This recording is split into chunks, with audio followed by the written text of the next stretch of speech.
Welcome back to Junction 119. This is Casen. This is Logan. No, I'm kidding. This is Kellan. I wanted to do that, or I was like, should I say this is Deadpool? Should I say this is Wolverine? Something like that. I've been waiting until we actually hit record. Nice shirt, my friend. I like that. Oh, thanks. Yeah. Cason's got a Marvel t-shirt on. I have a Spider-Man t-shirt on. Kind of like your I was like, I just need something that's comic booky or whatever. Yeah. Because Yeah. today's gonna be a pretty pop culture heavy show. I don't know if by the time this goes out, I don't know if we will say, but it is essentially a state of the MCU show. It's another one of these.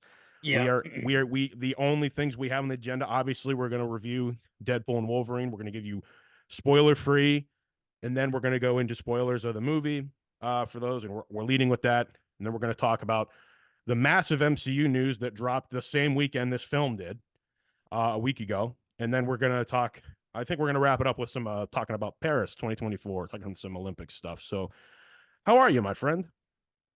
Good. Good. Yeah. I mean, it's been another week here, but as the summer's going on, it's been fun. But obviously, we talked a lot about this movie. We've been, it was on both of our, it was at the top, I think, of both of our lists for what we were excited to watch It this was the year. list virtually for me. Yeah, There was no pretty other much. Yeah, the yeah, most anticipated yeah. films of 2024 basically was just this movie and nothing else.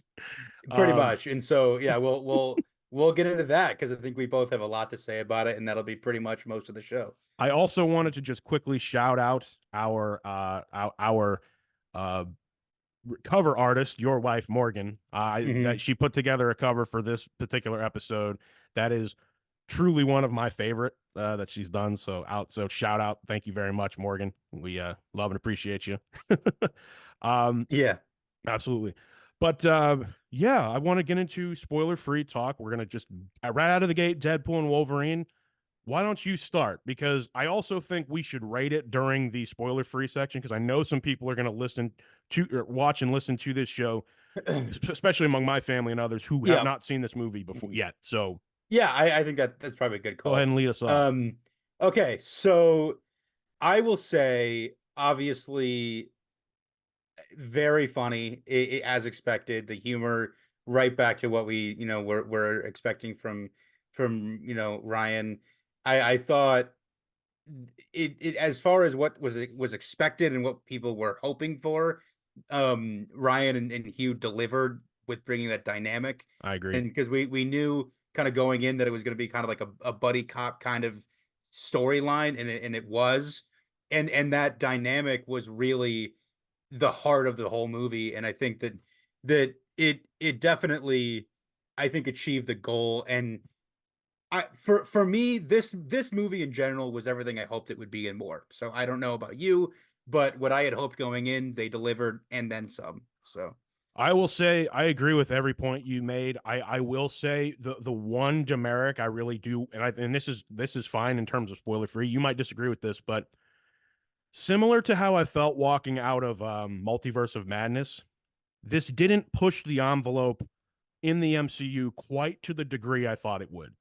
You might hear that and be like, "How did it not?" Well, I'll explain more in spoilers, but when I say that, I mean it felt more like a closing chapter of this kind of like whatever you want to call yes, it, this kind of X-Men 20th Century Fox. It definitely felt more like Deadpool 3, but it felt more like essentially closing the book on something rather than we're moving into a new era of the MCU. Would you agree? yes.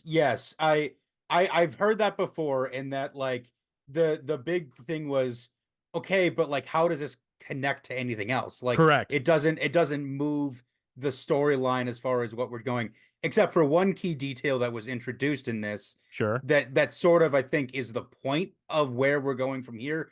But yes, I think in general it was designed to be mostly standalone and to kind of be sort of a love letter to the 20th Century Fox IP and all the people that were in those movies. I agree, and no cameo spoilers. This movie's chock full of cameos, as you probably expected going in. I will say that it for a film that felt marketed, it was really going to make fun of that era of like Marvel movie. You're right. Love Letter is the perfect it has been the perfect thing people have said about it. I'm like, yeah, I walked out of this film thinking, wow, this was like really heartfelt. And I'll say something about the Deadpool movies in general, because in my opinion, Marvel just completed another fantastic trilogy. The Deadpool trilogy. All three Deadpool movies are definitely more heartfelt than really they were marketed on. Would you agree? This one also, Mm. like for as gargantuan as this event was marketed, it was actually still a really personal story to Deadpool as a character. Would you agree? Yeah, yeah, I mean, in 100%. terms I of the mean, stakes, in terms of like the what he was going through in the it's it. beginning, he goes on a I full will. arc in this movie. It's great. Yeah, yeah. I mean, I will say. Well, we can maybe get into it a little bit more later, but like the stakes as far as what Deadpool's motivations are, it like poetry, it rhymes. It's the same thing in every single movie. So it's a little like that That's part. I true. think it's you kind of just have to like ignore it and just kind of say, okay, whatever. But like every single time, it's literally the same thing. That's true. It's I like, mean, are you truly a hero? Yes. Are you truly a hero? Yes. Are you truly a hero? Yes. well, It's essentially I'm not even so much saying as that. I mean, it's like I don't know. I mean, yeah, it's just kind of like very basic as far as like what he cares about, and then every single movie is about that. also this is good for non-spoilers. Also, the rapport between like the chemistry between Ryan Reynolds and Hugh Jackman. I mean, it looked like both guys were having the time of their lives. Making this. And I can only imagine how fun it was Mhm. to be on set every single day. Obviously, it's not really a spoiler to say that like the entire Ryan Reynolds' entire family had something to do with this film. So in a lot of ways, it's like a family film, like in a lot of ways, and it's so meta because Yeah, I mean, yeah, from what I understand, a lot of the time his family was there when they were filming, I think, and because there were jokes about Hugh chasing his kids around and stuff. So that's true. I think that like Blake and the kids sort of moved wherever they were filming for that whole time, so he wasn't super far away. Right. Um, I will also say, because you mentioned it before, the Rob McElhenney cameo in this film that we know is in the movie. That's not a spoiler. That's that was in it. I will say it was one of those situations where had I not known, I would have missed it. Uh, I didn't even know where it was. So once you get into the spoilers, you have to tell me which, yeah, because I'll tell you when. I know who he is. I don't know when or where he is in the movie. So Yeah, yeah, we'll be obviously our regular PG selves when talking about this movie because it is an R-rated movie. It does earn every bit of that R rating. So yeah. And hey, I take mean, kids to see this movie. Like, just be careful. I have to say credit to Kevin and even Bob Iger for like letting this happen, because Oh, I agree. there was a lot of questions about like what are they going to allow, Yeah, and they said immediately once they bought Fox, they were like, look, we're not like, once this movie was greenlit and good that they were doing it, they were like, we're not going to stop this. yeah, we're Like not this gonna. is the whole point of it. They said they just handed him the keys and said go for it. Yeah. Like, I mean, I think Ryan said there was like one joke that they said you cannot do, and then okay. he changed it and he was like, it's still equally as bad. But Well, that's pretty funny. Well, there's a lot of screenwriters attached to this movie, just like all the other Deadpool yeah. movies. But it's like, how much of I always wonder if with the Deadpool films, and this one's no different, how much of it is actually scripted and how much of it is just Ryan Reynolds riffing on the fly. Like I'm sure some of it, a Yeah, lot I of it mean, is that. Like, I'm sure they had like a script, and then while they were filming, Ryan and Hugh kind of, probably made up different jokes, and then mm-hmm. they used the ones that were funniest in the final cut. And so I think that's kind of maybe where some of the stuff goes, because clearly they had to have some kind of script. Yep. I maybe, but like I would be surprised if like in the script they'd be like Ryan says something funny and then it's just like let him just figure it out. That's true. There's not Like actually a written line, and they do it a few times. But yeah, this movie was fantastic. Like I said, it delivered in every way. I don't want to say it really gave me and more than I was expecting because I was pretty much expecting everything here. Uh, I'm trying to be, obviously I'm trying to be as spoiler free as I possibly can, but it is definitely a hey, here's Deadpool and Wolverine, point them in a direction of bad thing and just go with it. I mean, it's a pretty simple plot. Um, I do have a little bit of a curveball probably to throw you when it comes to rating this movie. Would you like to rate it? And then we can kind of dive into Yeah, sure. spoilers. Yeah. Well, just to remind everybody, we rate our Marvel films on a bronze, silver, gold, vibranium scale. So why don't you go ahead and rate yours up? Well, I mean, I'm gonna have to just go with vibranium because of like it. Are there some like story are there some basic points to the storyline and the plot that maybe aren't super unique and original? Sure, but just on the sheer fact of how much like how much humor was in this movie and how many surprises, at least to me anyway, um and the fact that like these are two characters that we have been waiting for this exact moment since they took it away from us in X-Men Origins. Wolverine, they took this movie away from us after they sewed his face So does shut. mouth. It's like, well, this is So yeah. like this was the redo that we had needed from the end of that movie. And and so I think maybe that kind of amplifies a little bit. And I think maybe even to my theater experience was honestly terrific. And so that might contribute to it as well, but I'm gonna have to go vibranium. I'm gonna throw you a curveball. It is not vibranium for me. This movie is adamantium. Uh, Oh, oh. I give this adamantium, which is equal to vibranium. I agree. Three, I want to say, of my favorite scenes now in the MCU are in this film, and the actions there. The I will say I will say a lot of people were criticizing that they showed too much in the trailers. Maybe that last final trailer, you could. There's one thing that they do show that's like, you could have saved that. But I will say for sure that um there's still a lot in there they didn't show in the trailers. They I think they marketed Yeah. just the right amount. And my theater experience was fantastic too. I ended up kind of seeing it while I was on vacation, and it was a really with family friends, and it was awesome, like from start to finish. And honestly, this is one of the few, like these and like the Guardians films are movies where it's like I want to see it in a theater. I want a laugh track. You know what I mean? I want to, the biggest laughs and the ups and downs. Um, Shout out to Hugh Jackman for coming back. I really felt like Mm. this is really something I never thought we would really get. And from the first trailer, I was like, I can't believe this is real. Like, Well, I mean, and for the longest time, Hugh never thought he would do it again. right. I mean, you probably heard this too, but they've said in the press tour for this that Hugh thought he was done, and then at some point, while Ryan and Sean were writing this movie, he kind of just had some thought pop into his head while he was driving, and like, yeah, I want to do it again. And so he called Ryan up and was like, look, I want to do I'm it. in. What Let's do do you it. want me to do? And as they say, they were going to meet with Kevin Feige that day to tell him they had nothing, that they couldn't figure out the storyline, I do that they remember didn't. this. They were like, well, they were like, we'll pump the brakes on it for a year or two until we can figure out an idea. And so they go and they go, hey, I just got called by Hugh and Yeah, he's in. Hugh says he's in, so we can do whatever we want now, man. Like, yeah, and honestly, it got to the point where I can't even really like I don't know what a Deadpool 3 looks like if not this. Like literally they Mm, nailed it so perfectly that how do you up the stakes for like what he's done so far in his introduction to the MCU? Like how is it mm. not this? And Yeah. I can't, it's literally to the point where I cannot imagine them doing this film any other way that they did. So that being said, would you like to kind of like so go see the film? Like seriously, if you haven't seen it Yeah.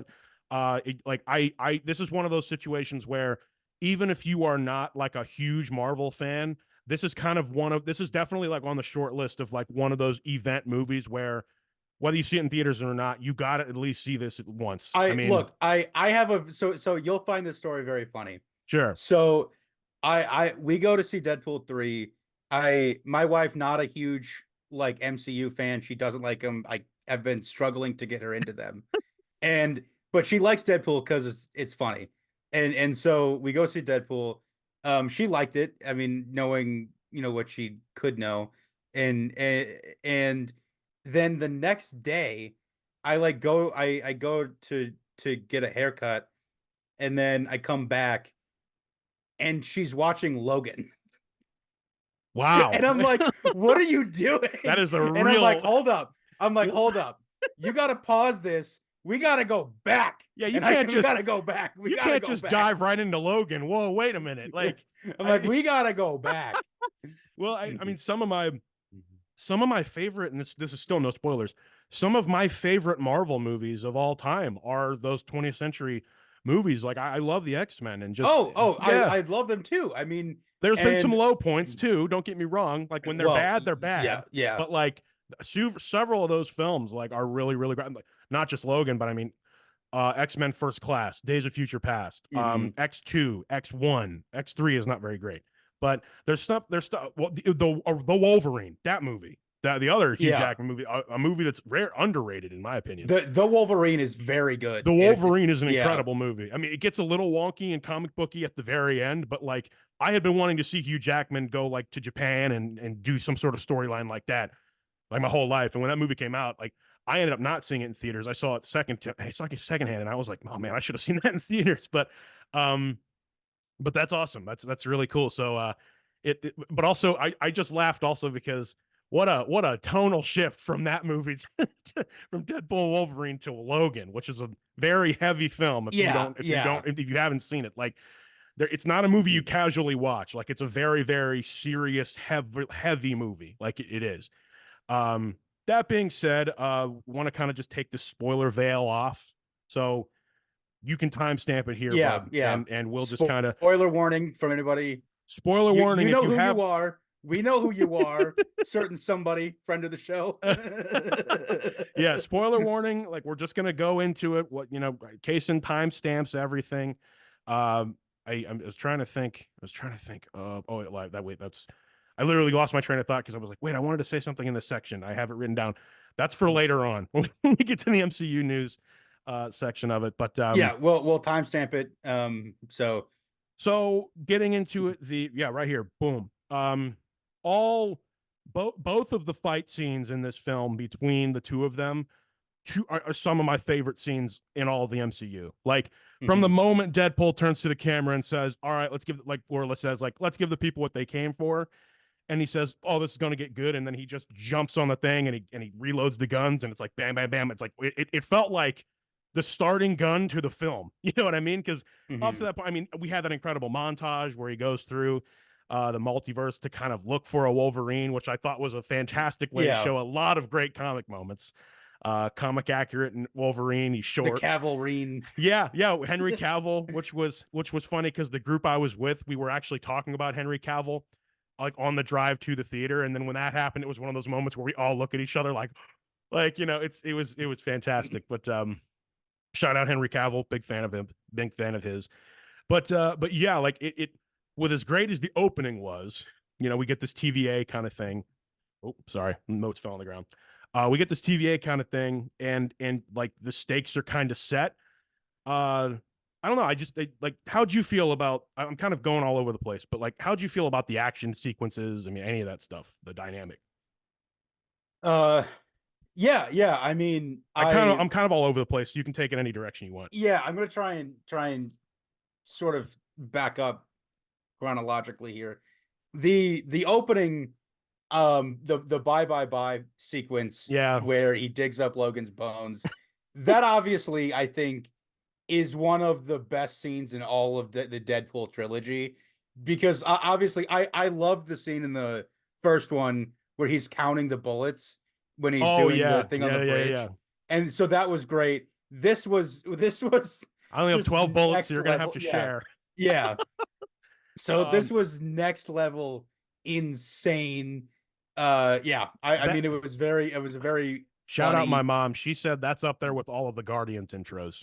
Like all three Guardians movies have an incredible intro. That one's up there too, but again, outdoes the previous two intros of two Deadpool movies. Because I was laughing hysterically during the Celine Dion song in the second one. I was like, this is just like let's just self-aware lean all the way into this.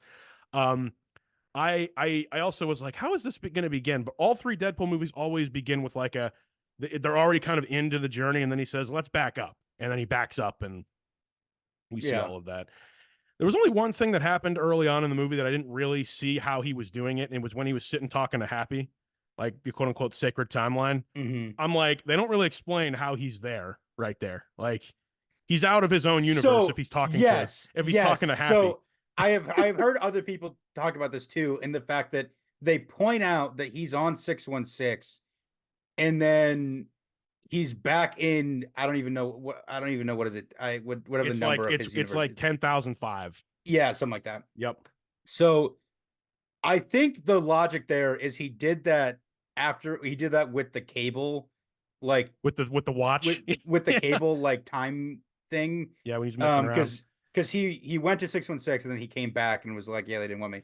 So I think that is the only thing. There was something he said in there to where he said, oh, but I got rid of it. I think that was meant to be a lie or just kind of ignore that. I don't know. Because the only thing that makes sense is that he used that cable time thing. That's the only way he could have been there. And my thoughts are, okay, so he's known about the sacred timeline stuff for a while. What was interesting to me though is that he did not know who the TVA were. Well, I don't know if he did. It didn't necessarily mean that he knew what the sacred timeline was. He just knew what the Avengers were, which is part of the self-awareness stuff of it. But absolutely, yeah, I'll say any like the meta jokes in this film were perfect, like every single one. Yeah. There was even one in there that I had been wanting him to do forever, where he literally goes to the screen, and I can't we can't quote him because there's just so much cursing in this film, of course. But the boom comes down, and I'm like, I've been wanting to see him like grab a boom and like beat someone up with it or something. Like, let's just. And he's like, I'm going to Disneyland. Yeah, I'm going to Disneyland. I'm like, okay, but yeah, but yeah, the dynamic. I mean, the dynamic.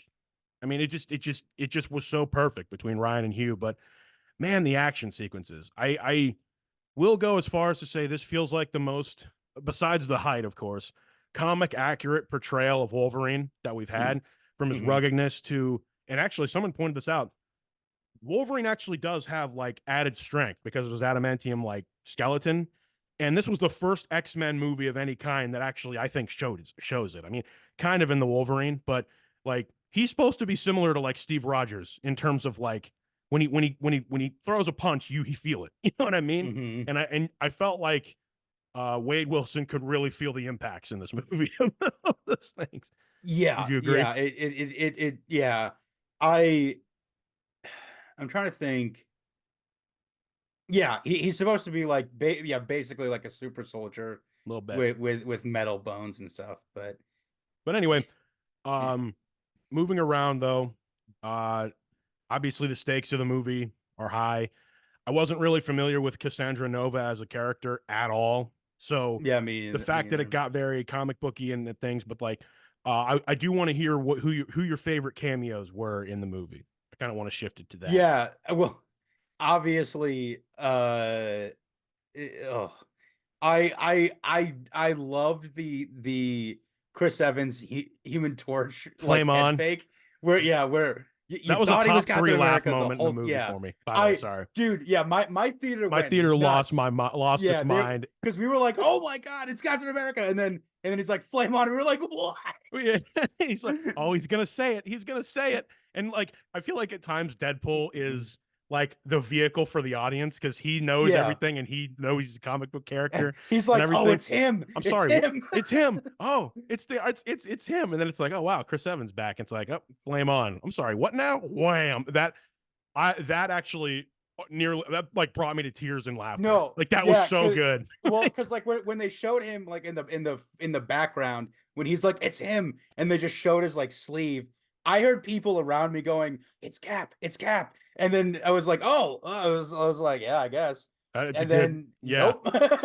Yep. And then they concealed it just the right way. I would have to say, I mean, they're all like up there, but I lost my mind personally when Wesley Snipes showed up. Oh yeah, as Blade, because I was like, this is crazy because they're doing Blade. And so like I got Elektra and Gambit because like those aren't projects in the works. But then when Wesley Snipes showed up, when they're currently like under contract with Marshall. Right. Well, I was like, this is crazy. Well, and Elektra, like that was pretty cool. You had the Elektra one.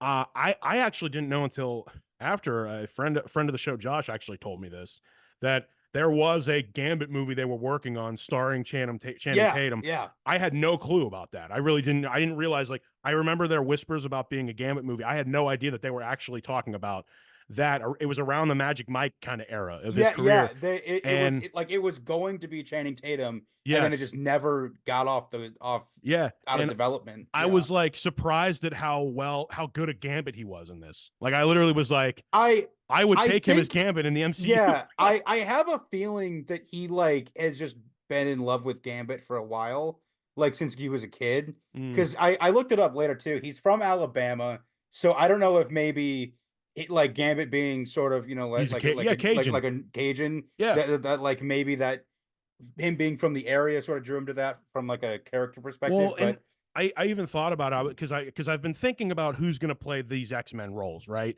Yeah, I don't know who they're going to get to do this, but like, say he was Gambit, I was curious to see who he the opposite of Rogue, because Rogue is such an important character in the X-Men, but Rogue and Gambit are involved romantically in most of the X-Men stories. And she's also a southern gal, so to speak. So, well, I mean, makes sense, you know? Yeah. I'm not going to sit here and speculate who it could be. I'm just saying, like you, I've thought about that. The Blade cameo was insane. They spoiled the one that X-23 was coming back. I do have a question for you. Yeah. X-23, because we're not going to go scene by scene in the movie. I'm just remembering things as they go. I asked this to the group I saw it with. We're not supposed to, in my head mind, that's not the same X-23 from Logan. You agree or disagree? Because I would assume that from the Logan film, that X-23 is still in Wade's universe alive. So, you know? Yeah, I mean, there's any number of things that can cause a universe to split off and have the branches and stuff. According to the rules of the TVA. Yeah. So she knew everything about the events of Logan. She had the glasses from Logan.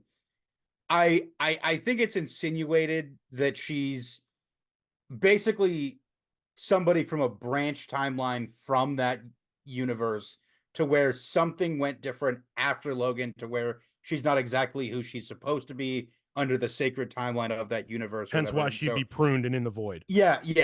So I think the key part is that, like, she was at least there for the main events of Logan and was able to convey who Logan was to this other version of Logan. And what's funny is, they're hanging out in Deadpool's universe at the end of the movie, right? And I'm thinking to myself, so there's another X-23 out there that looks exactly like her.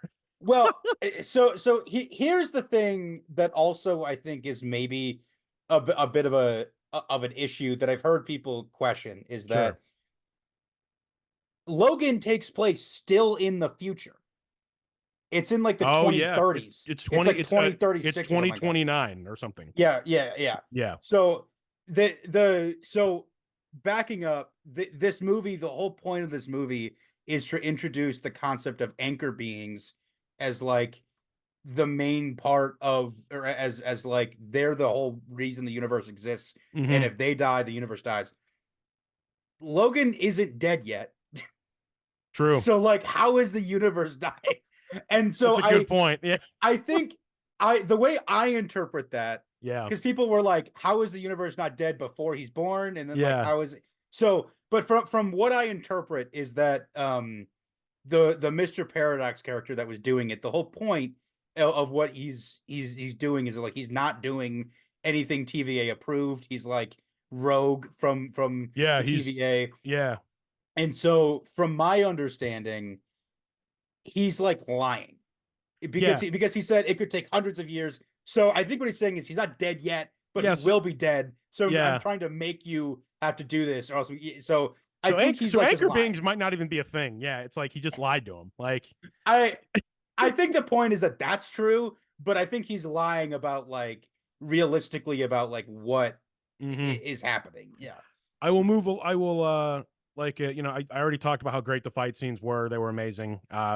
The one in the car is like a top Yeah. 10 of action sequence, like that whole thing where they were clear where Wade attacks him because he's like he made him mad. I even said that in the theater. I'm like you can't like just say all this stuff and not expect Wade Wilson to like react. But moving along, I Educated was wish. yeah, is an educated wish. Yeah, absolutely. I will say this: the genuine surprise I had in the movie, I had no idea how they were going to do like the Army of Deadpools thing. I was like, I was thinking the cop out here would be maybe the Deadpools show up to help them like break into Cassandra, you know, her to Nova's like kind of thing. But then I thought, well, wait, we're still like we've got like probably a good 45 minutes of the film runtime here left, right?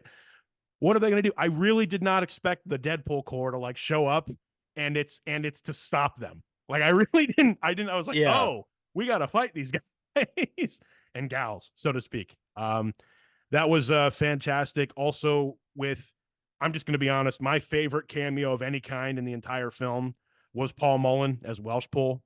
Yeah. That was probably like legit. When I learned about that, I was like, that is perfect. I that was so well Yeah. done. Yeah. Among non I MCU stuff, I do yeah. want to get back and go back and watch the movie again. Because apparently Ollie Palmer was a patron at in one of the bar scenes. I So can't. I don't Oh, remember which scene. you asked which Which one. You asked which one Rob McElhaney was. I Yeah. can't describe it, but when he takes the, I'm pretty sure he's one of the TVA agents to when he's got Logan's bone claws on. Oh, at the beginning. Okay. So Yeah, one I'm of the pretty ones in sure he's there. one of Okay. those two. I'm pretty sure he's one of those two. I can't obviously describe the scene for obvious reasons, but either way, that was you asked me to point out where he was. I'm pretty sure he was one of Yeah. that. He was either one of those guys or one of the guys at the door because that came to get him because um Deadpool in that scene literally says that one over there, you got great eyes. Yeah, And I'm like, that could be I Rob had too. assumed it was one of the ones. He was one of the ones at the door when they showed up at his apartment. Yeah, I had it's assumed that it's one or was the other. I would have to actually yeah. go and find it. But let me yeah, oh, I agree though. This is a movie that I actually really wanted to try and see a second time even before we were talking about it because I know there's a lot of stuff we're gonna miss. But And then obviously going yeah, back go ahead. Go just ahead. the Deadpool cameos as well. You had Lady Deadpool, which I think the universal consensus going like at least what was expected right going into the movie that it was his wife Blake Lively, especially when the nice pool guy Oh yeah. he made a joke. Oh, she just had a baby. Yeah. And That I was like, was okay, yeah. I was that like, was okay, it's funny. Blake. Yeah, it's Blake. And then I thought it was cool because you had Kid Pool played by his daughter Yeah. Inez, and then you had the baby Pool played by his newborn Olin. Right. And, So and what's funny is Ryan Reynolds, we're recording this on a Friday. Ryan Reynolds literally put on social media like yesterday. This was the only co-star that I argued with. And yeah, I was like, yeah, that's gotta be. I'm like, yeah, when you're arguing with your kids on set, I'm sure stuff like this does happen. But again, just a family affair. You know, like it was awesome to see that. Just hmm and also like who doesn't want to be attached to this movie, right? Who doesn't want like a quick yeah, cameo? You could put me in there, give me a Deadpool costume, like I'll be in there. Um, but again, by then the stakes are high enough. You have but you know, Logan and Deadpool really start to actually bond. It really felt like that. I think the turning moment for Logan as a character in this Wolverine was that moment by the fire when he was talking to X-23 of like the theme of these two characters, Deadpool and Wolverine. They never think they're the hero, right? They never ever think like they can do anything right or anything like that. And it's like the whole point of them as characters is no, you guys are heroes. Like you guys are noble guys. You're rough around the edges, but the things you're actually fighting for are virtuous and good. And yes, you are good people deep down. And that I just thought that like you could tell that conversation, and then he gets out of the back of the van, and it's like he's totally there with them, like he's totally there, and hmm it just felt like from that moment on he was 100% behind like everything Deadpool was doing, and you know he even tried to spare Cassandra Nova. He even tried to do that, like he made a real attempt to try and do that. Um, so yeah, it was great. It was all great. I'm pretty sure yeah. I will say, So you go ahead, go ahead. Just well, yeah, I was just gonna say I the going off of that. I mean, bring it down to like an actual like emotional like personal level of the storyline. Hmm. I thought the end of the movie, the part where they're arguing about who's going to go in and Oh basically yeah. like sacrifice themselves, like obviously like Deadpool makes a joke about it and is does some humor with like the door window and Oh, that stuff, was one of the funniest but moments. Him by but the, yeah. them fighting about who gets to be the one to sacrifice themselves Hmm. is like a very interesting idea. And then you see the whole time Logan like fighting or like trying to break down the door to get in there to stop him. Yeah. And then they end up doing it together, and that's what saves both of them. Yeah, it saves both of them, and the one of the maybe the greatest abs in Hollywood. Hugh Jackman's Yeah. Yeah. that distracted even Deadpool in the moment. Like, wow, Yeah. look at that. Them coming back and being alive. He's like, just the self-made joke. He's like, yeah, the like you really thought you're gonna take us out. It's Deadpool Wolverine jamming to to Madonna. There was no way we weren't we weren't coming out of that alive. I'm like, yeah, it's a good point. That's a good point. I Um, mean it, which it just for uh, it absolute insane. Like mentioned, like Ryan Reynolds has said that scene he has been thinking about for 6 years with like a prayer behind it the entire time. yeah, and I And believe so it. I believe him. he and Sean had to go to Madonna's house and basically grovel at her feet to let them license that song for this movie. Wow. And she did. And she was super cool about it Shout out because Madonna. she does not license that song from what there's because it's super hard to get her to agree to that Does she for that license song any in of her particular. music? I probably, but like obviously, like a prayer is like such a huge Right. song, and she's very like close to the Pretty vest tight with like fisted with it. yeah. Yeah. So She's more like they how Prince was. Prince was lock and key on yeah, all of his music. exactly. Yeah. So So yeah. so they had to show her essentially a rough cut of the scene, and she was super cool about it. She was like, "How about put this?"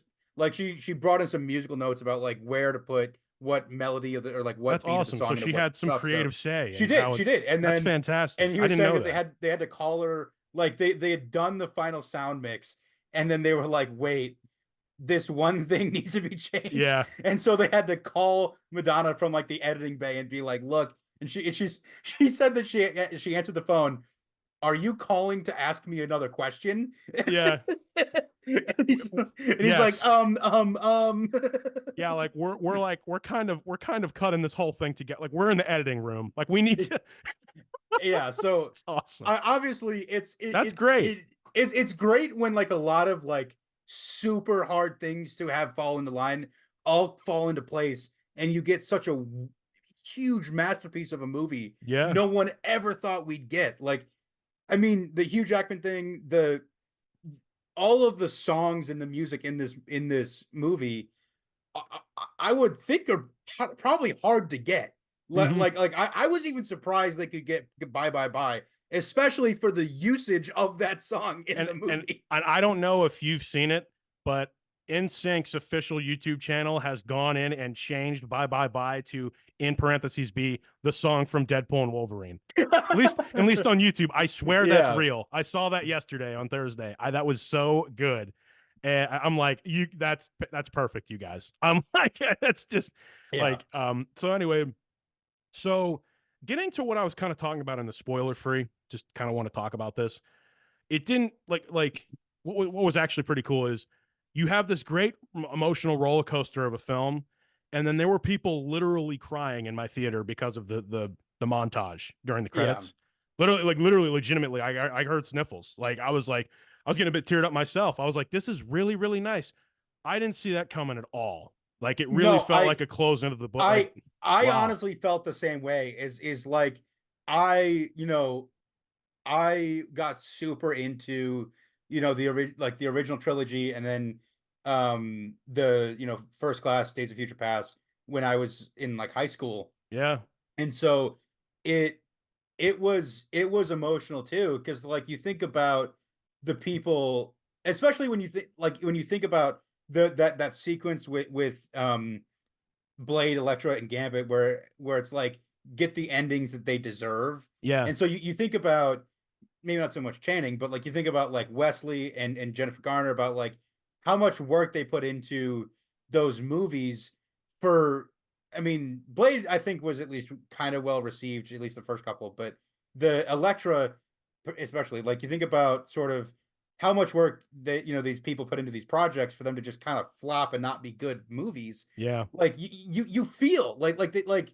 I mean, even especially like not just the actors who are well compensated for what they're doing, sure. but you think about all of the people on the crew. Is that you Yeah. put it like just from a filmmaking perspective, you think about all the hours and days and weeks and months you put into making a movie just for it to suck. Like, Also, yeah, or and like I've seen interviews before, like like I forget who said it, but I'm proud of everything I made. I don't care how it was received. Like mhm, we put so much time and work and effort into it, and it's like you can't control how the world is going to react to your art. You know, we're content creators. I mean, we know what that's like. But kind of pulling back, you could argue that we don't have any superhero movies at all for that, if not for that first X-Men movie, because people forget that came out before Spider-Man. Um, and that's what I was sitting thinking. I was like, say what you will, but like, the part that got me was the Stan Lee cameo from the first Deadpool, because I was like, he's not here anymore, obviously. Um, but like that first X-Men movie, we owe a lot, and we owe a lot, we owe everything, arguably, to that era of 20th Century Fox superhero films. And you can make that argument. And that's what I was thinking during that.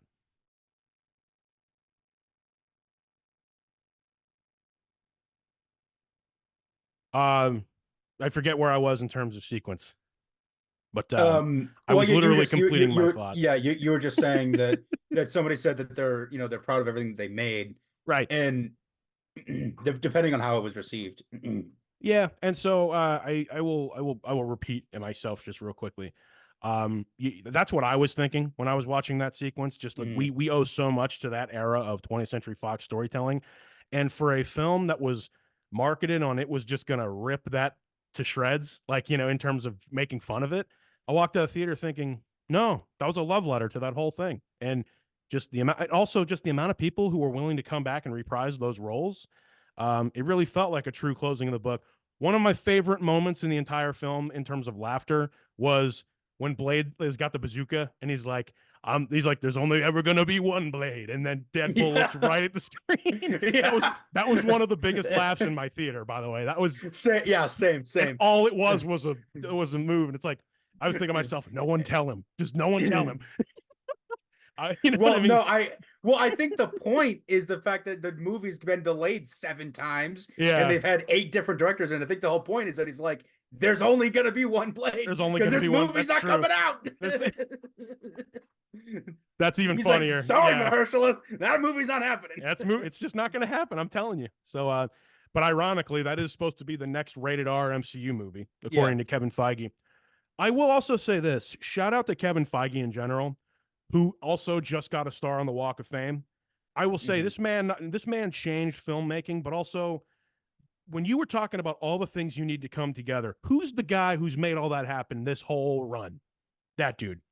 And Kevin Feige was on the set of the original X-Men when mm-hmm, they were filming that in like '99 yep, and stuff. And so I don't know for sure on the facts, but because Hugh spoke at his walk yeah, that dude is a his legend, Walk absolutely of Fame legend. star speech, and he was talking about how when he first met Kevin, when he was like auditioning for Wolverine, Mm-hmm. and like Kevin took him out to lunch or something after, and so I was like, that's crazy that this dude's been around since the beginning of of all these movies, and yeah, I mean exactly like the whole structure of the MCU only ever could be able to happen because of sort of the cultural phenomenon that was that original X-Men trilogy, and like they were able to say, okay, there's an interest in it, but you have to do it right and you have to do it well. You do. You do. And so I think that's those only exist because those came before. Absolutely. And I always do this whenever something like this happens. Rest in peace and shout out to Stan Lee, creative genius. Mhm. One of the one, not just him, all the other folks from back in that era, folks like Steve Ditko and Jack King Kirby, like there are very few works of art, I think, in this life, Casen, where you can genuinely say it's Shakespearean, to where like 1,000 years from now people will still be into Marvel stuff. Like that's the level of creativity that those folks were able to put together, and just on pages, of comics. And yeah, I mean, just the very fact of we have this merch on, you know what I mean? It's like, Yeah. like 1,000 years from now, just as popular. You know what I mean? So yeah, just I always love doing that as well. I've pretty much said everything I was going to say about this movie at this point. I'll let you kind of wrap things up. Fantastic film, loved it. Yeah, yeah. I mean, I'll just leave it with I think they actually, I think they definitely poked fun at it because he was saying, look, he's like, yeah, welcome to the MCU. Sorry, you're kind of coming in at a rough time. You're joining at a bit of a low point. That was one of the best jokes in the movie. I was like, yeah, they're just letting it fly. They're just letting it go. So yeah, I mean, so it's a very self-aware, obviously, but also they knew going into it that this would have been probably the most hyped up and excited for movie since um the most recent Spider-Man movie. Probably No Way Home. Yeah. Yeah. I mean, in terms of just what we were expecting, and it was, kind of a slight transition here, and you can timestamp it just because, boom, we're like, I'm going to try to avoid any Deadpool Wolverine spoilers while we talk about the future of the MCU, because all of this is just public knowledge. Yeah. This movie felt like a true definitive end to the quote unquote multiverse saga, because the Deadpool core is, Blake Lively even says in that film, like they're openly making fun of like the fact that, yeah, we're just going to do mutants now because the multiverse thing's kind of lame. I'm thinking to myself, I'm like, well, okay. And then they knew they were going to do this, but the same weekend, last weekend, they're talking, they reveal what they're going to do. They reveal like, the new direction, so to speak. And before we get to the big monster reveal, you kind of want to go through like some stuff at that was interesting. The next Avengers movie is going to be called Avengers Secret Wars. Yeah, yes. At least as of now. Well, going back, so backing up, the big headline thing was the fact that Marvel came back to Hall H at San Diego Comic-Con, which was, I think, the first like big, huge Hall H presentation they've had since COVID, I think. I believe you're right. So summer of 19. Yeah. So there have been a lot of changes, and so this was widely hyped up and stuff because people were excited for them to come back. And so you saw presentations on Fantastic Four. We saw footage from Fantastic Four that they had filmed like that week. Yeah. It was like essentially like test footage. Looked good, but we saw some of that. I admittedly still have not seen that, so I'll take a look later on. So cool stuff with that. And then there was Thunderbolts panel there, or Thunderbolts came out. There was, I think, some additional footage of that. Harrison Ford at the MCU Hall H thing is just like, people have been making jokes forever. He's a national treasure. I can't wait for somebody to ask Harrison Ford about the multiverse. And yes, he's like, I have no idea what you're talking about. I don't know what you mean. Yeah, I love it. Yeah, so he just doesn't care. But and then yeah, they get into the Avengers, the two movies. So they had announced, I think back then at the Hall H one in 19 or whatever, that it was going to be Secret Wars and the Kang Dynasty, and then we've talked to death about what happened with the Kang situation, obviously, and so it was announced, or it was kind of suggested through other sources from like Deadline and Hollywood Report and stuff, that Kang Dynasty, like that movie before Secret Wars, was still happening with a different name, different storyline, and now we found out what it is. And what is it, Kellan? Doomsday. It's Doomsday. Avengers Doomsday. With I'm not gonna lie, probably the most unhinged I was reveal of anything in the MCU in its history. I just kept seeing, like, obviously it exploded all over the internet, but there's only one, they show the Russo brothers are out there, and it's like, oh, the returning the Russo brothers. That to me wasn't really big news, because I'm like, they're the only two who can clearly do an Avengers movie to that level. So it's like, okay, might as well bring them back. It's like, oh yeah, you're gonna do more? Yeah, of course we're gonna do more. Like, of course. But then when they said there's only one person that could play Victor Von Doom in the MCU, and he walked out and takes the mask off, and it's RDJ, Robert Downey Jr. That quite my immediate first reaction, I'll admit, was, did the MCU just jump the shark here? Like, I did not like it at first. I was like, I was one of the people shocked. Like, room's going crazy. I'm like, this is terrible. You all should be. This is and the reason I reacted that way so immediately was, he's the champion of all things like heroism in the MCU. It started with him, and I'm like, really, we're gonna do like a variant of Tony Stark is coming back as the top 3 Marvel villain, like in terms of scale. But then I got to thinking about it, and I saved this. I told you there was something I was saving for the podcast, and that is this. Shout out my mom. She pointed out that Robert Downey Jr. just won an Oscar, right? For his incredible performance in Oppenheimer, right? He would not be coming back to the MCU for anything less than 100%. You know what I mean? Like, of his effort and everything. Sorry, I believe you accidentally said percent when you meant $1 million. Well, right, exactly. Like his starting price is $10 million per appearance or something. Like whatever contract he had at the end. Like no, yeah, it's being reported that it is like I think it's over $100 million for these two movies. Yeah. All right. So there you go. Because somebody said that between RDJ and the Russo brothers, they're paying the 3 of them $250 million to do these 2 movies. Well, these movies are going to make $1 billion, so I mean, at least they better. I said something the other day too. I was like, these 2 movies are probably going to cost $500 million probably to make. Probably between the actors and everything. They're gonna each gross over $1 billion, so it doesn't matter. Absolutely. But yeah, they're gonna be the 2 most expensive movies ever made. I absolutely agree with you. And part of that is just inflation, right?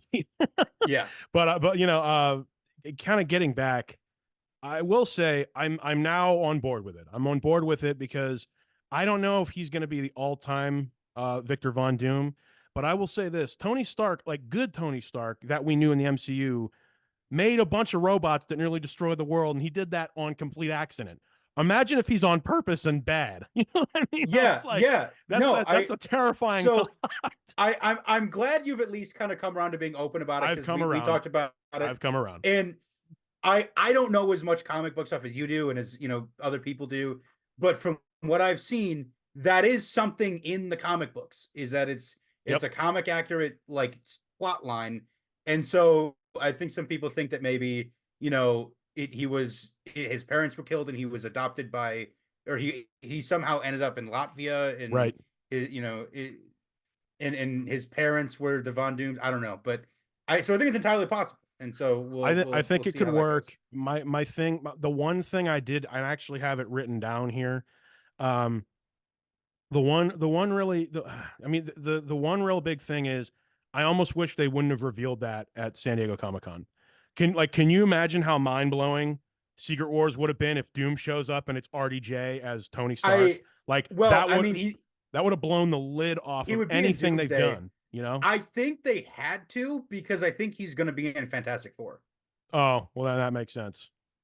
It makes sense. It makes sense for him to be in that movie, like maybe at the end in a credit sequence or something. So I think they had to, because it's going to come out at some point that he's in that movie. Yeah, and you can't keep that under wraps that long. Yeah. So I agree. I also think that they probably had to get people excited about the MCU again. I mean, I will say, is this in hard response as to what was going on with the whole Majors thing?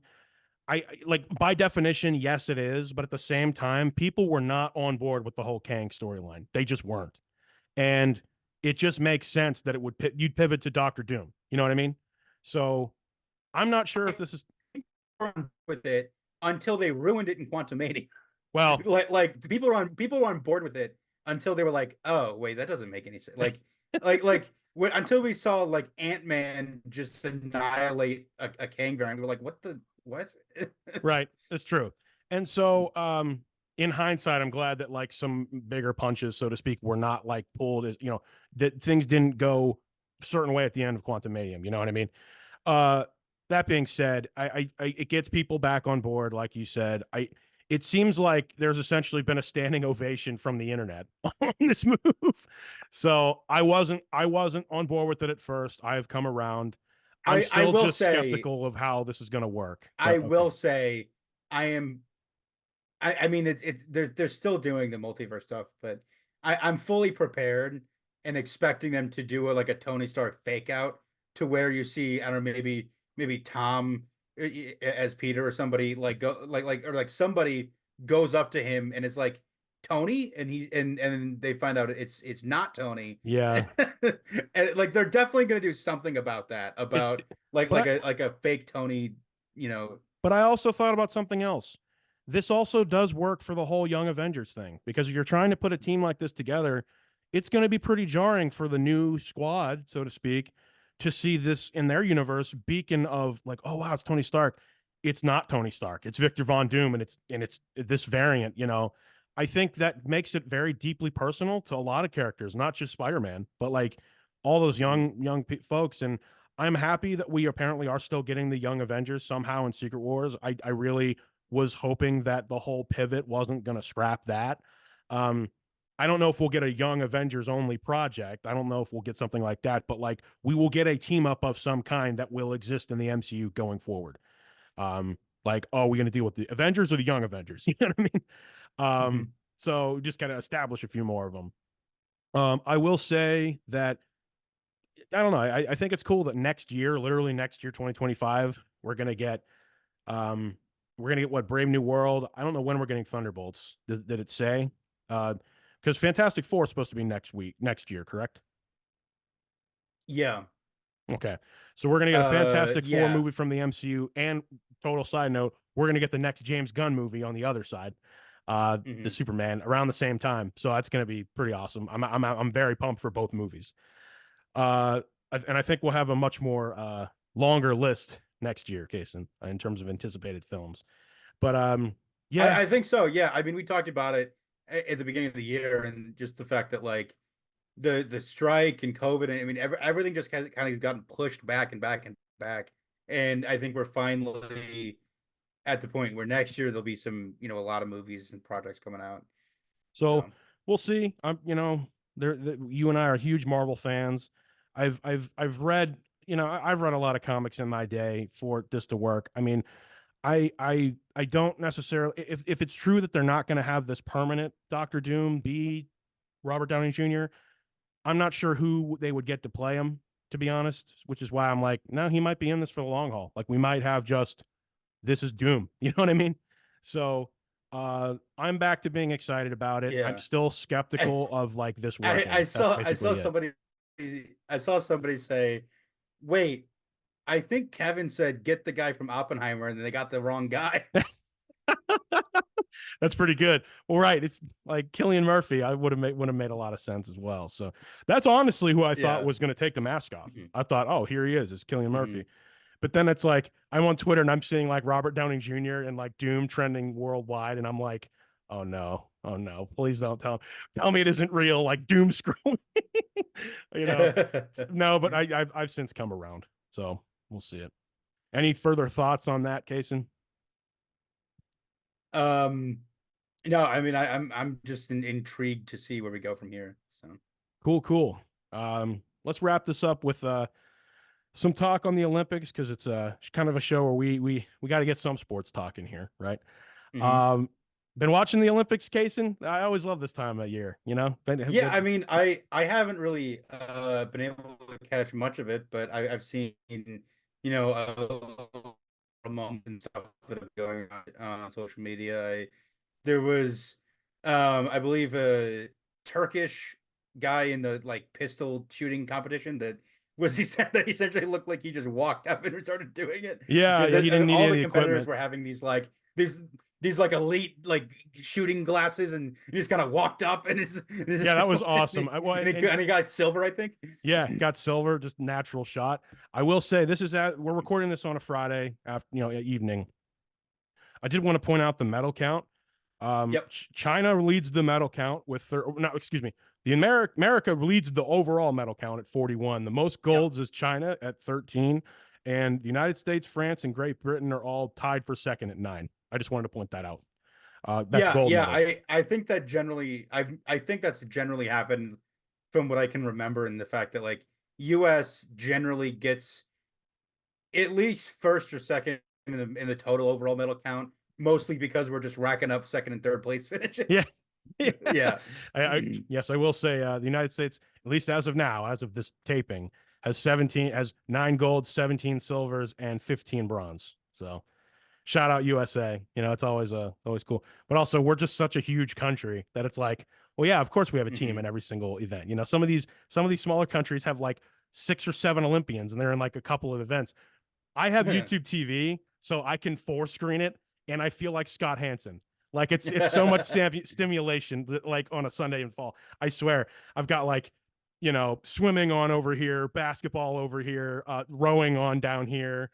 This is flipping from one sport to another, and it's kind of a head trip. This is kind of nuts, and you forget how many events are at the Summer Olympics. It's just insane. Yeah, I mean, speaking of swimming, I mean, Katie Ledecky absolutely crushing it in swimming again. Yeah. We have another swimming goat like in the process right there. The women's gymnastics won gold again as a team, so that's absolutely amazing. Simone Biles still doing this at what, 28 years old? Yeah, I mean, I think it's her third Olympic. Yeah, it's her third. Something like that. Yeah, so yeah, crazy stuff to see. It's generally pretty rare for gymnasts to be able to perform at this caliber for this long age. Yeah, this age.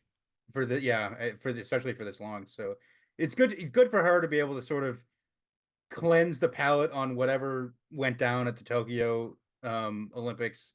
Sort of, obviously it was a weird time for everybody, and we know I'm really happy. Not everybody was able because I believe she exited because of mental health reasons, and I'm really happy to see her like out, because she was dogged because of that, like unfairly, and for her to come back and just crush it in this Olympics is so from what I remember, she basically got the yips to where she couldn't like rotate her body in air anymore. Right. And so she had to work really hard to be able to get back into a space to where she can do all that stuff again, and she absolutely crushed it. Then there was the guy on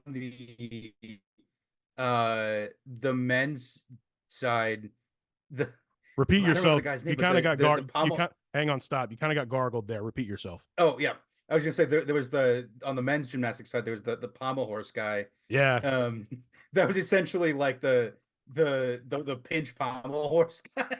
Yeah. He sat on the bench the whole time till it's time for the pommel horse.